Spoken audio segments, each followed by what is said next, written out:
All right. Chapter 2, Section 3. We continued. We just started it last.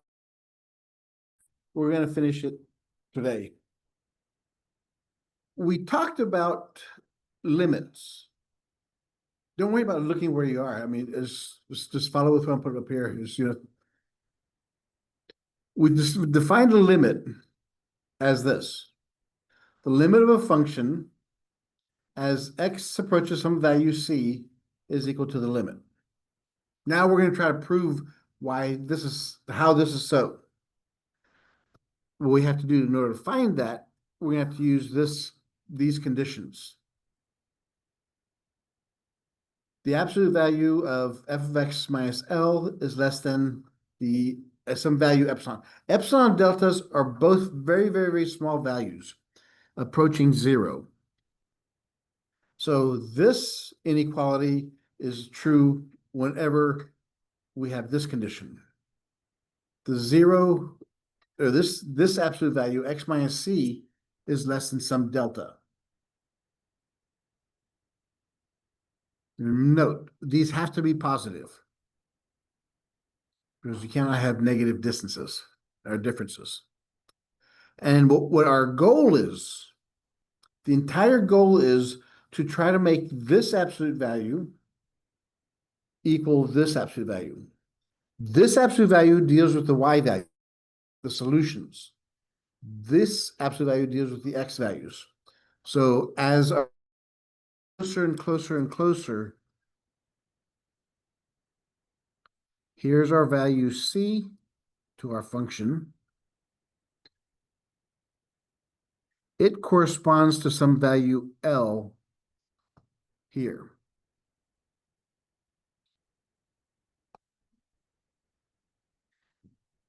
And what this part says, however close we get, this is c minus delta, and this is c plus delta. The delta is simply the distance of how far our x values are from that c value. And remember, it's approaching zero. You don't need your computer open. Close it. It's going to save you time if you don't waste your time with it.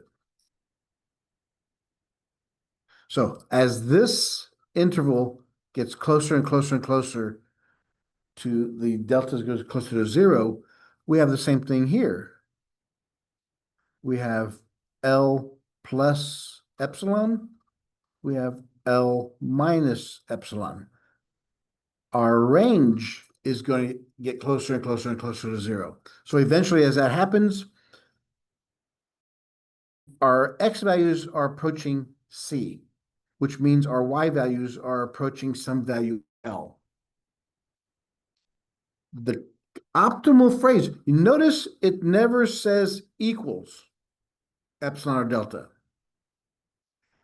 In other words, what this says is the distance away from C is always going to be some number. What that means is we don't have to get to the value C for this limit to exist. We simply have to approach it from both sides for it to exist. That's what the whole goal is. All right. Now, the process to prove these, we have to find the delta, because whatever the delta is, remember, we have to try to match this to match, we have to match this to that, and then we can match the delta and epsilons. The process to find a delta greater than zero such that these inequalities are true, only 2 steps.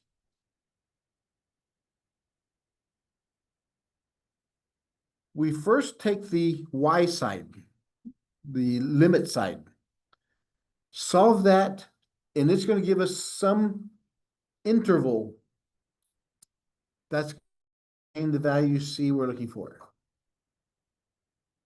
So we take this side here as far as we can. Remember, our goal is to make this look like this. If it works out, then great. If not, then we have to do some other manipulations to it. So once we simplify this left side to some certain interval, then we could find the right-hand side now. Now we got to find the delta side.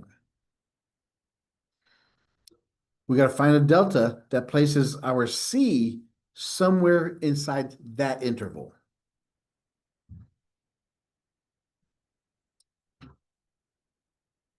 So we have C minus delta, C plus delta, where C is in the center, and that is inside our entire interval we found from step one. So step one is our encompassing interval. That tells us that the delta interval will be inside it.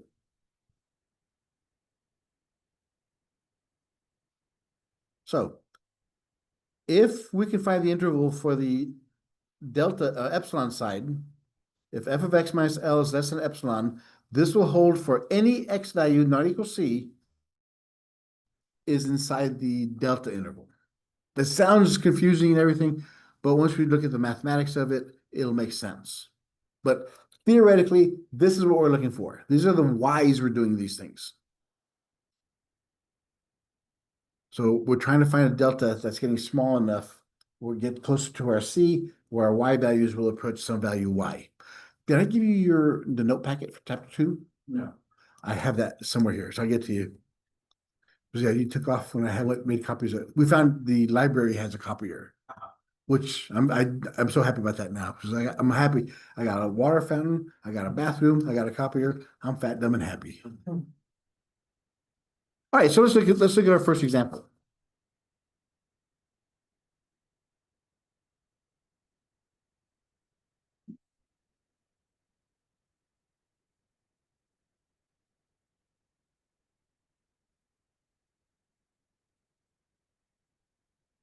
Show that the limit as x approaches 1 of 5x minus 3 is equal to 2.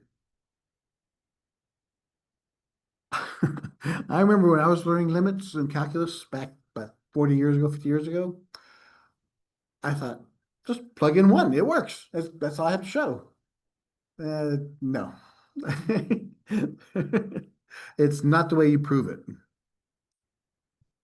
Although it's true, if we plug in 1 inside here, 5 times 1 is 5, 5 minus 3 is 2. Yes. Now let's show that the theorem is true. So in order to prove that, we must show that f of x minus L is less than some epsilon whenever absolute value of x minus C is less than some delta.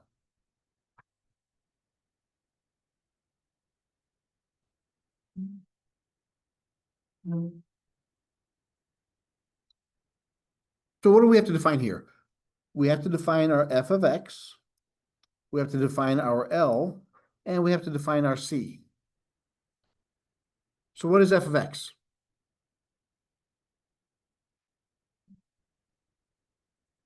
Hmm? 5x minus 3. Yeah, this is your f of x. What's your L? 2. That's your L. And what's your C? 1. There's your C. So now we just plug them in there. So we have 5x minus 3 minus 2 is less than epsilon. O is less than x minus 1 is less than delta.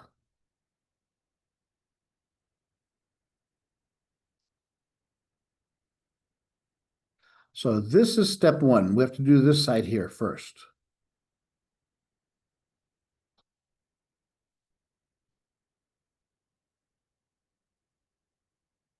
Five x minus 3 minus 2 is less than epsilon. Simplify inside there, we get 5x minus 5 is less than epsilon.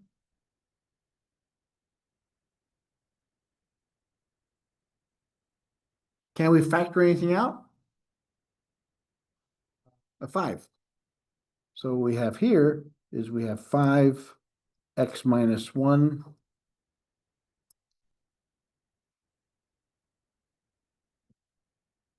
since this is a product, and 5 is a constant,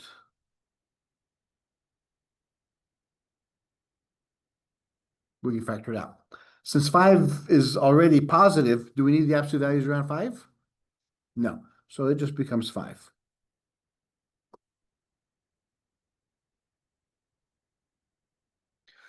We have to solve for the absolute value, so we divide both sides by 5.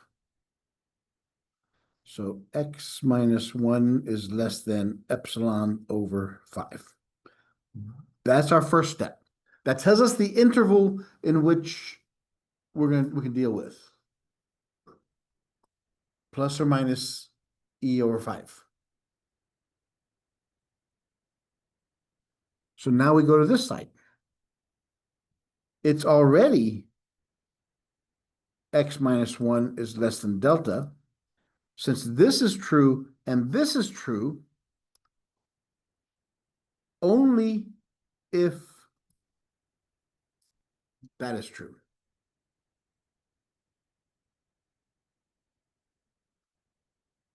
Because this equation here fits inside this one in the interval, then our limit is true.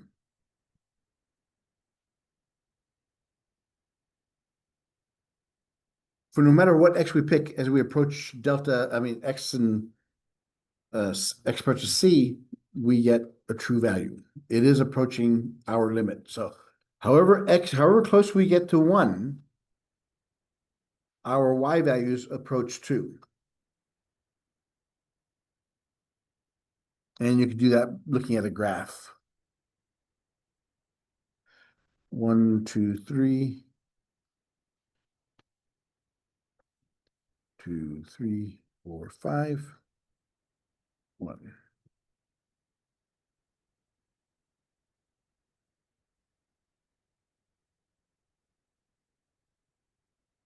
So there's our graph of our function.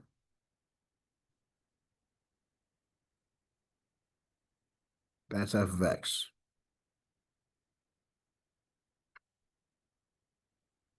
As we approach 1 on the x value, the value becomes 2 on, yes. So that's what this all shows us. Yes. So if our absolute value of x minus 1 is less than epsilon over 5, how does that equal to? Because we know these have to be true. X minus 1, absolute value 1 is equal to absolute value of x minus 1. The same thing. Absolute value of x minus 1 is the same thing as absolute value of x minus 1. Oh, that means delta can be epsilon over 5 or more. Or more, yes. But it works definitely. This is the lowest it can be. But delta could be larger. But it's true. It's true because they both x minus 1s are both less than delta and less than x minus 5, epsilon over 5. But we're not defining what those are. Eventually, we will define one of these. Like we'll define epsilon, and that'll give us a value for delta. So it tells us that this is equivalent to that. What's the only way we can judge it right now? Since these are the same statements, we're saying that epsilon over 5 is the same as delta. And it works no matter what epsilon you give me or what delta you give me. I know. I see what you're getting at. There's no equals anywhere. But we're saying that because absolute value of x minus 1 is the same on both of them, then the only way that could be true is if those two are equal. Okay, we notice in that one that the value we were looking at was 1. So this is our C value. So we have our C minus delta and our C plus delta. Or 1 minus delta, 1 plus delta. Notice it was symmetrical on both sides. Since we have a value C in the middle, we go either plus or minus delta. What if here's our C, let's say it equals 1, and on this side, let's make it 3. Let's say on this side, it's 2, but on this side, it's 6. In other words, our on the delta side, it doesn't have to be symmetrical. This is our C value, our intervals right here. But if it's not equal, if it's not symmetric, what do we do then? What would be the most logical thing to do?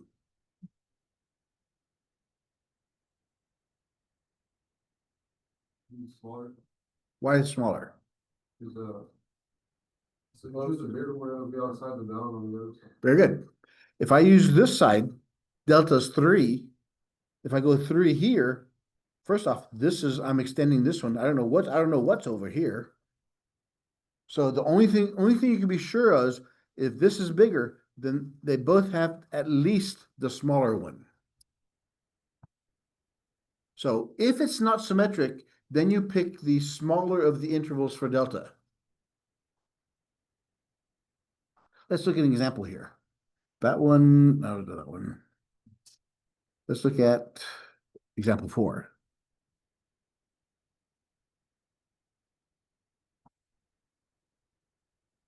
The limit as x approaches 5 of the square root of x minus 1.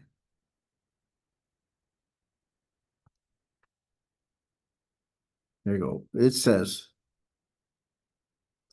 find a delta greater than 0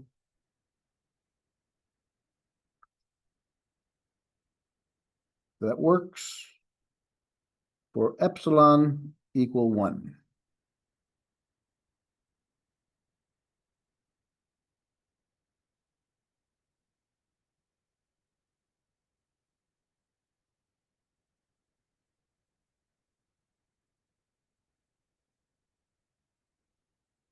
All right, so we're trying to find the epsilon delta proof. So we need our f of x minus L less than epsilon when 0 x minus c is less than delta.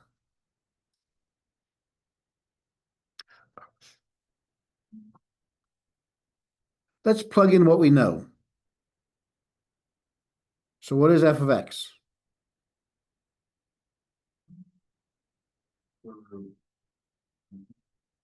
Square root x minus 1. Very good. It's this part here is f of x. What's my L?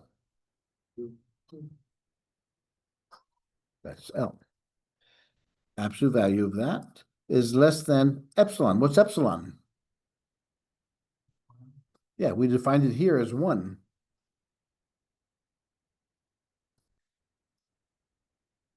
When x minus c is less than delta. We have to find a delta now that satisfies these conditions.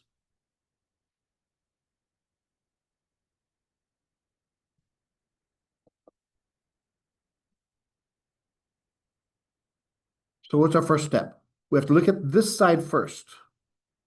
That's step 1. So we have absolute value of square root of x minus 1 less than 2 is less than 1. Solve for x. Because remember, we're trying to make this side here look like this. Oh, what's our c? I'm sorry, what's our c? Our c was 5.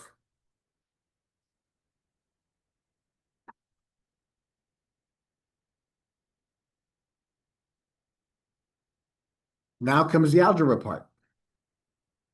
How do you solve for X here?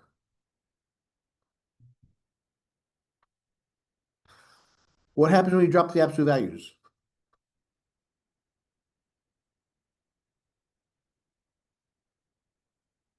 Remember from algebra, if you have an absolute value of X is less than A and you drop it, drop the absolute values, you get this.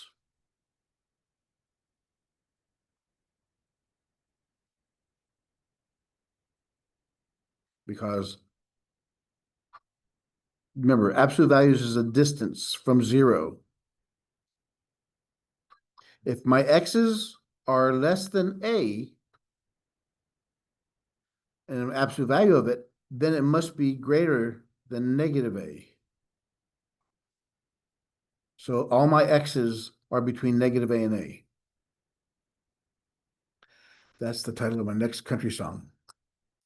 All my X's between negative A and A. All right, so in other words, in this one, I drop the absolute value, so I have -1 is less than square root of X minus 1 minus 2 less than 1.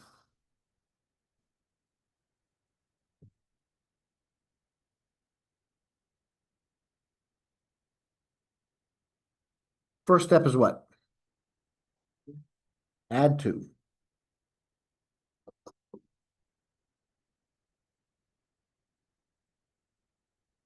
Two minus 1 is 1. So we have square root of X minus 1.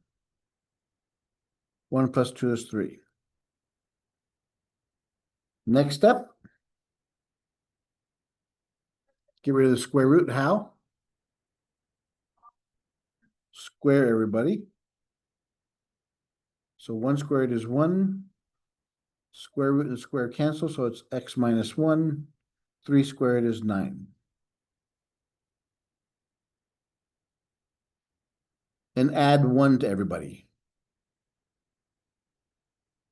So I get 2 is less than X is less than 10. So there's my interval for my Y's.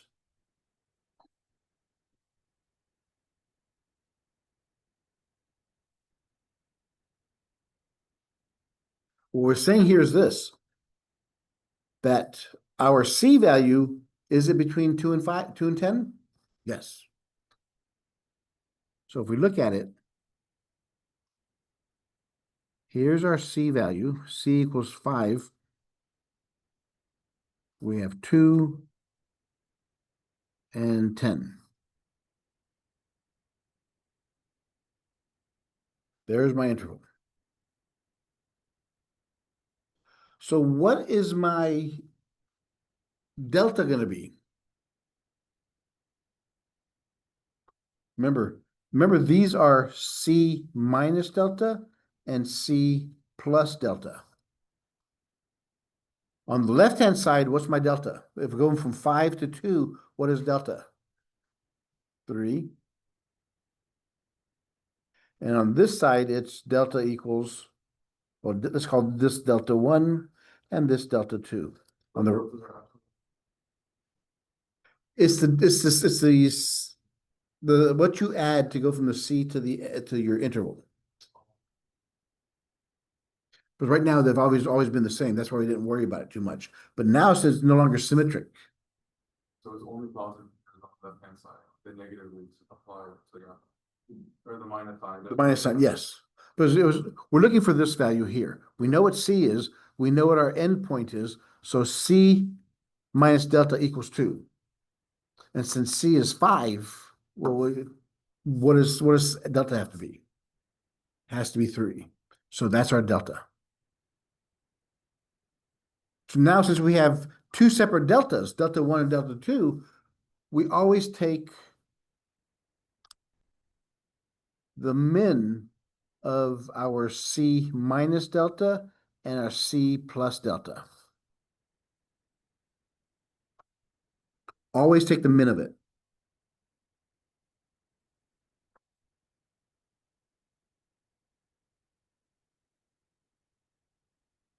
So now our right-hand side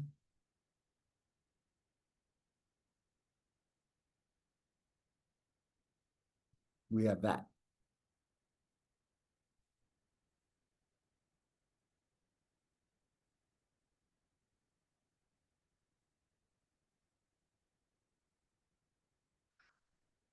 If our delta is 3 and our C is 5, is this interval inside this bigger interval?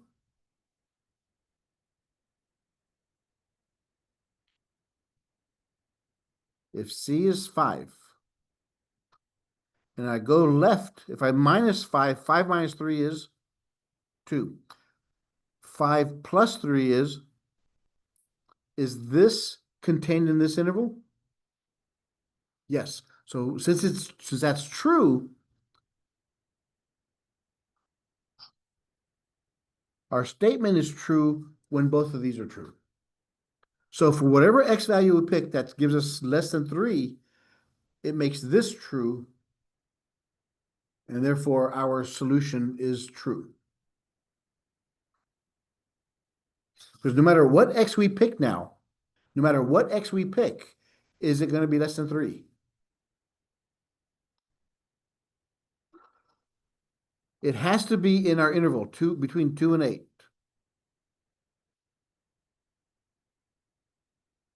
If you picked 2 in there, is it going to be less than 3? Or less than equal to? If you picked 3 inside there or 4 inside there, is it going to be less than 3? Yes. So any values we pick between this interval will mean that this is going to be also true.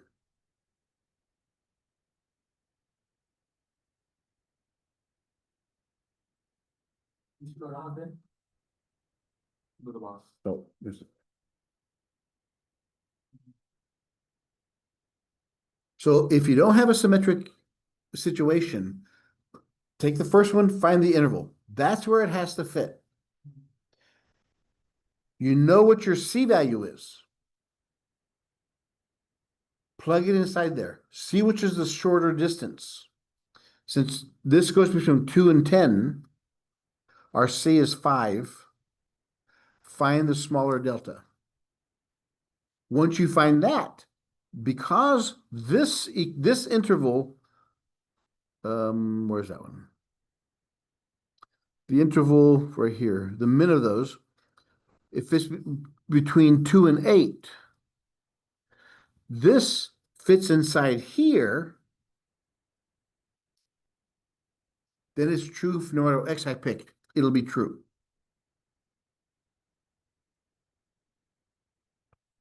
What if we had a piecewise defined function?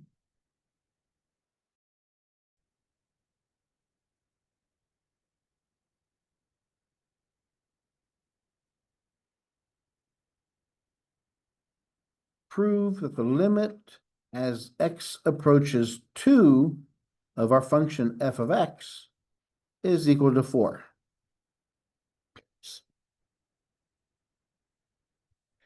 If our function f of x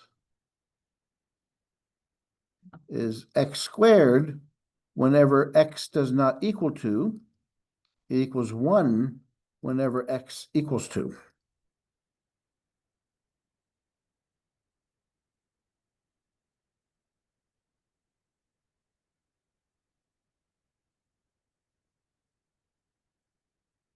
So whenever we're asked to prove a limit function,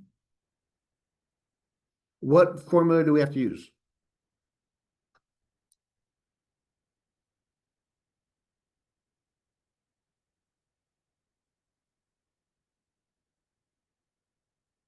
Whenever we have to prove a limit function, we have to use this one. F of x minus L is less than epsilon whenever x minus c is less than delta, which is also greater than 0.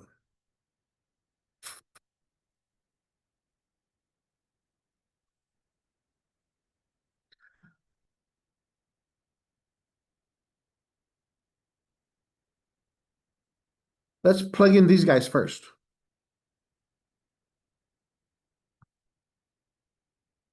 What is f of x? Well, here we have 2 of them. So we have to look at 2 times.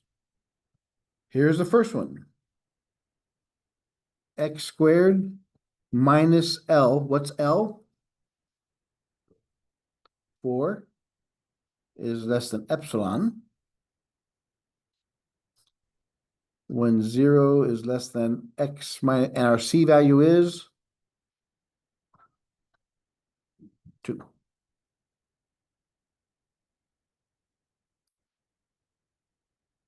So, okay, some people may not see where FL, this comes from this limit function.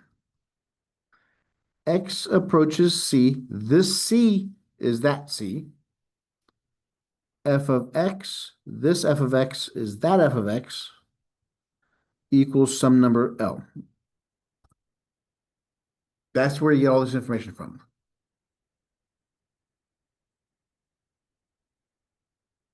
There's really not much thinking about it. You just plug them in there, it works. So step 1, we have to look at this side. We have to find an interval for that to work. This side here. How do we do that? First step is what? Drop the absolute values. That gives us negative epsilon is less than x squared minus 4 is less than epsilon. Next step, we add 4 to all 3 sides. So 4, so add 4, add 4, add 4. So we get 4 minus epsilon is less than x squared is less than 4 plus epsilon. Then what do you do?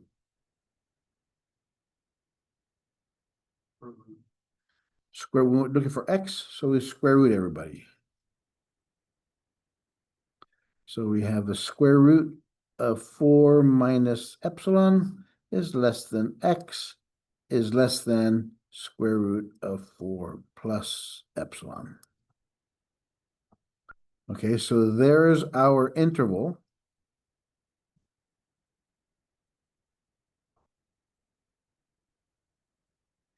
That's our open interval.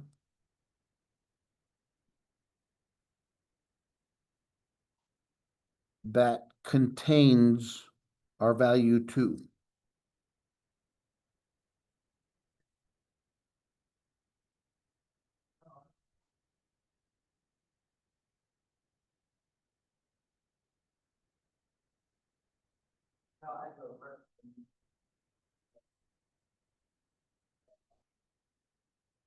Now, how does this relate to this?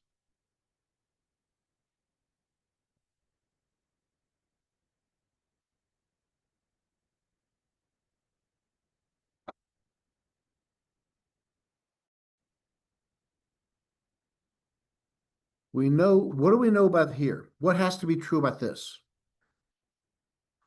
About epsilon. What are the limits on epsilon?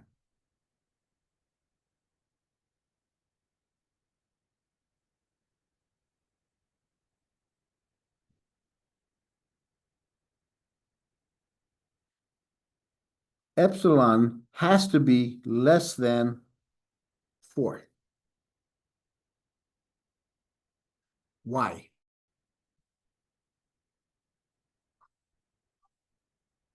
Because if epsilon was greater than 4, what would happen to this bound? It would be irrational. It would be imaginary. So we know our bound is true for that. So that just tells us that all we need to do is keep our epsilon less than 4, and this will be true. Because this is the greater bound of this one.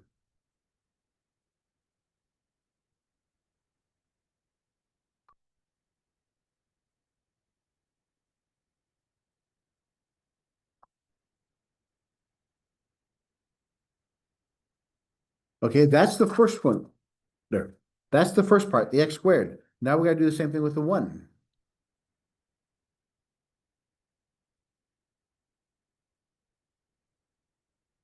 Well, no, we do more there.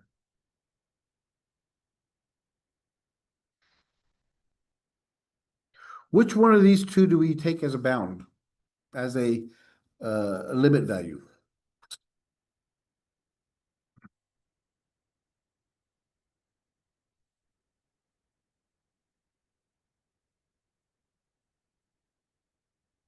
Look,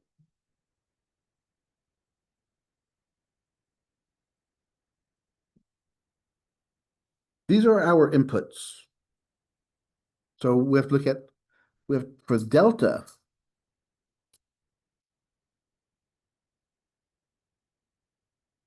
we have to take the min of, we'll start off with this.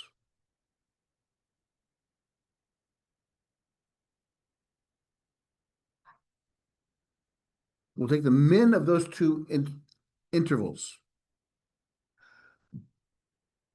But this is our C value. For our delta, we need to have a C value. In our case, it's 2. But this said epsilon's less than 4. This one cannot go beyond 0. So at most it could be is 2.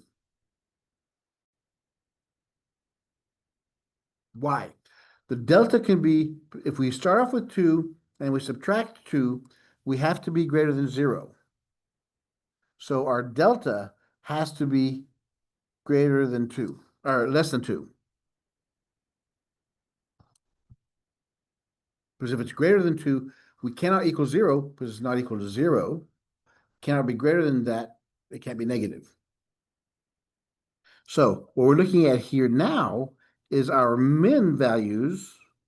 The lowest it could be is 2, and the greatest it could be is 4 plus epsilon minus 2.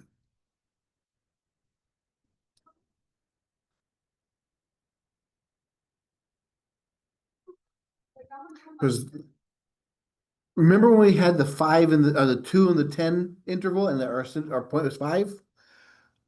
That's the same thing we did there. This is the distance. This is the maximum distance we go on the left-hand side is 2 units. The farthest we can go here, whatever this is, we have to subtract 2 from it. So that, we take the min of which one of those that we're going to use. So this will be our delta 1, this will be our delta 2.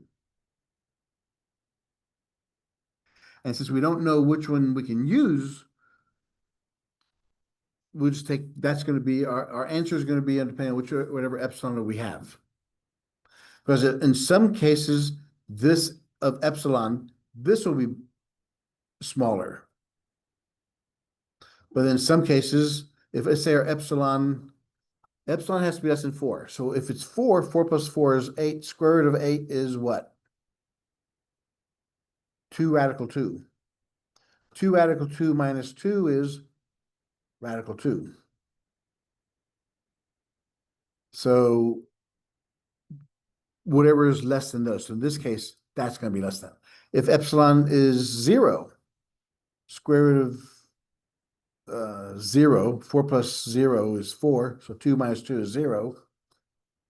So that's what we're saying. So depending on which epsilon we choose is dependent on whichever those are. Yes. How did you get as one of the mins 2? Because right, C equals 2, right? Minus 2, which you got for the min. Yes. So would equal 0, but in the equation, doesn't it isn't it greater than 2? It can't be equal to 2. I mean 0. It is. So, okay, what we had here is on one side is our C value. So we have C minus delta and then C plus delta.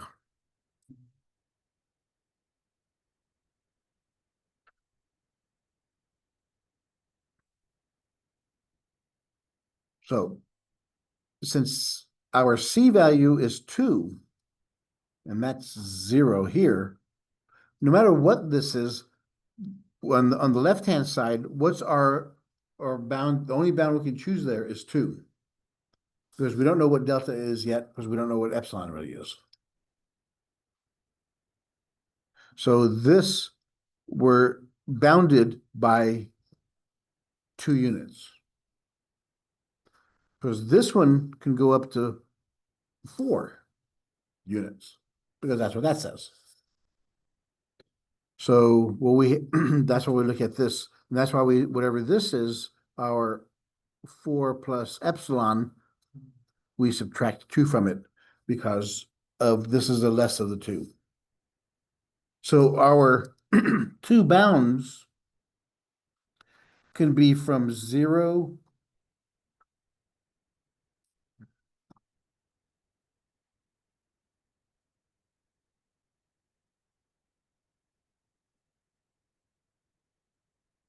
Crap. If you stick with this one. To 4 plus epsilon, that's the left side. And on the right side, we can go from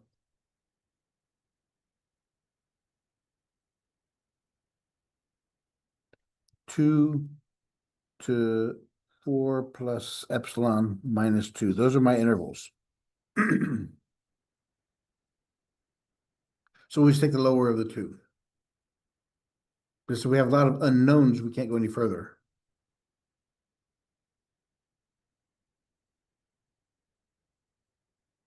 Yeah, so it becomes more complex when we have yes.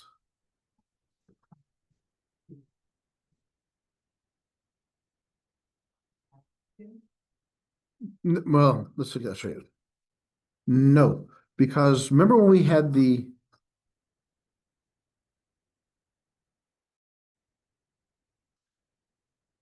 was 2 here and 10. So we know this side here was 3. So whatever, because this side here, this equation here would be, let's say this is the 4 plus epsilon. That got us to 10. Well, we have to subtract 3 because that's our limit. So yeah, it's a very good question. Whatever your minimum is, if it's just an equation, let's see, because we don't have any solid numbers, whatever the minimum is, then you subtract it from the larger end. Very good question. All right.